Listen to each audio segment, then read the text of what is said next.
Hukumar Hisba a jihar Kano ta kama mutane 11 da suka haɗa da mace ɗaya da maza 10 sabida laifin cin abinci da rana tsaka a bainar jama'a a cikin watan azumin Ramadan.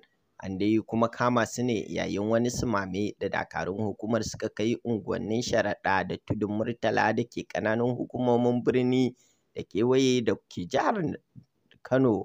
Sai dai kuma kakakin hukumar Hisba Lawal Fage ya bayyana cewa sun kama maza 10 da wata mace guda ɗaya da aka samu da tallar gyaɗa tana kuma tafe tana ciye-ciye. Ya bayyana cewa hukumar ta gudanar da ayyukan binciken ne a duk faɗin birnin musamman ma kusa da kasuwanni.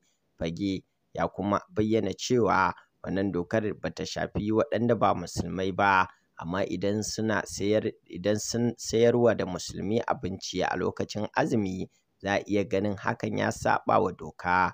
Mun kuma kama mutane 11 a ranar Talata ciki har da wata yarinya da ke sayar da gyaɗa. Sauran kuma guda 10 maza ne. An yi kamen ne a faɗin birnin musamman ma kusa da kasuwanni da ake tafka ta'asa. Ba mu kama waɗanda ba musulmai ba a cewar Hisba saboda wannan bai shafe su ba, kuma kawai lokacin da za su iya yin wani laifi shine idan muka gano suna dafa abinci don sayarwa musulmai da ya kamata su yi azumi, in ji kakakin.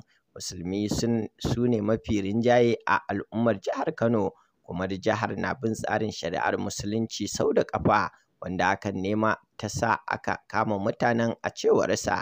Mu dai a nan babu abin da za mu ce face Ubangiji Allah ka tsare mana imaninmu, ka zaunar da ƙasarmu lafiya, ka haɗa kawunanmu, amin summa amin.